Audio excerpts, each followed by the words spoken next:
What's good, R&B squad? This is out of Ruth. I trust this message meets you guys in good spirits.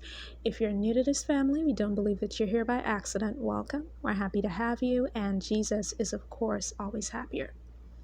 So the word that I have today comes from a Bible chapter that the Lord has had me studying for a while now, and that is Song of Solomon chapter 4. So this is a kingdom marriage word for those of you who are in your marriage season, and when you listen to the details, you'll know whether or not this is for you. Please eat the meat, spit out the bone, take what's for you, and leave the rest. So, for those of you who may not be familiar with Song of Solomon chapter 4, I recommend that if this word is for you and you are in your marriage season, that you go and take a look at Song of Solomon chapter 4, that you study it as well. And not only that, study it prayerfully. Make sure that you pray before you study it. A little background info on Song of Solomon chapter 4, an overview for those of you who are not familiar with it. In Song of Solomon chapter 4, the beloved, the groom, and the Shulamite maiden, the bride, are finally about to consummate their love. So they're finally about to make love for the first time. They're married, it's their wedding night, and they're about to make love. And they're just basking in each other's presence, basking in each other's physical attractiveness, each other's beautiful qualities. They're just enjoying the moment where they're about to consummate their love. And the Lord led me in my studies to an article that I found online that I'd love to share with you guys that goes into detail about Song of Solomon chapter 4. And I'm going to link that article in the description box as well. And I'll get to that in a bit, but before I get to that, let me just specify whom this is for. This is how you'll know this is for you. Not only are you in your marriage season, but you're aware of it. And you're aware of it because you've received multiple confirmations. Some of you have received prophecies. Some of you have received prophecies from more than one witness. So more than one prophetic voice has said to you that you're in your marriage season. You've received more than one prophecy spoken over you that you're in your marriage season. Not only that, some of you have dreams, some of you have visions, some of you have been seeing things that confirm things in the natural to you, things around you in the natural that confirm that you are in your wedding season. And that's all well and good and everything, but it ain't been easy for you. In the spirit, I saw this person sitting by themselves, and they were looking at all of these other couples, these couples who were like cuddling and stuff around them.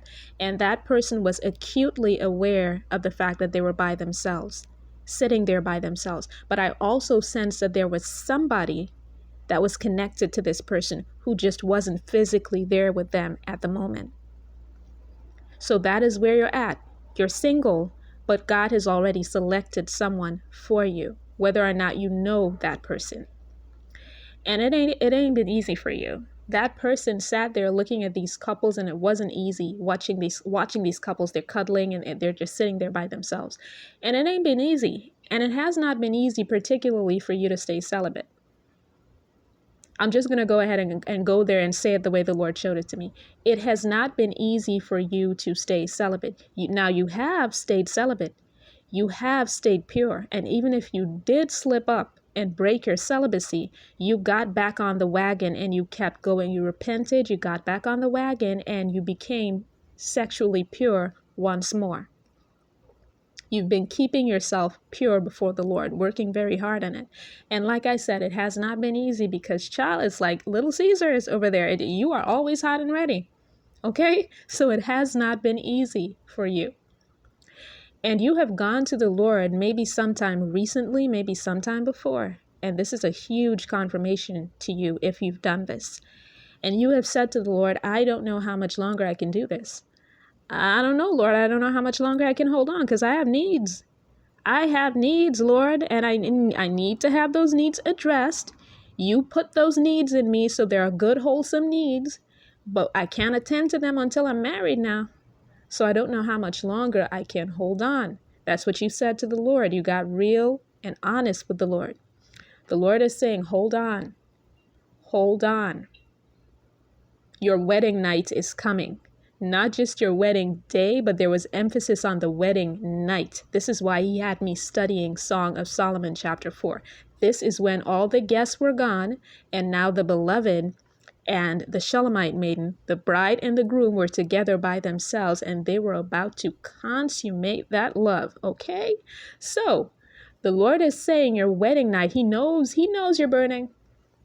He knows, and He appreciates your honesty for letting Him know that you're burning. I mean, He already knew, but He appreciates you being open enough and trusting Him enough to say this to Him. So He knows you're burning up. He knows that. And your wedding night is going to be like a healing balm on what's burning you. I'm sorry, it's not funny. Your wedding night is going to be like a healing balm. The Lord has a balm for that. Okay? You're about to head into your wedding night. So the Lord is saying, hold on. And I'm going to read from that article that the Lord led me to in my studies of Song of Solomon chapter 4, just because I thought it was beautiful.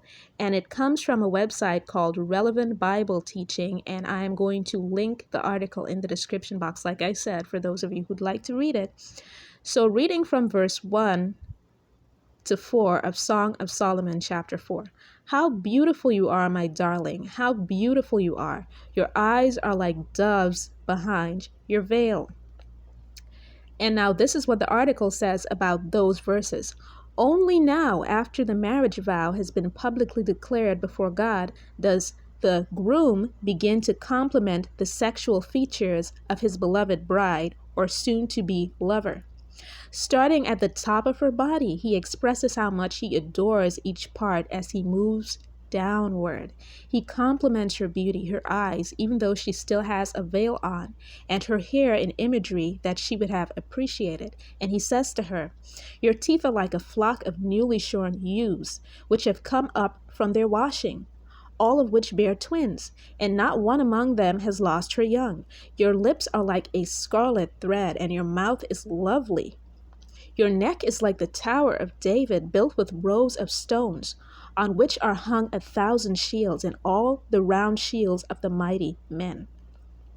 Now, continuing downward, he compliments her teeth as being perfect and complete.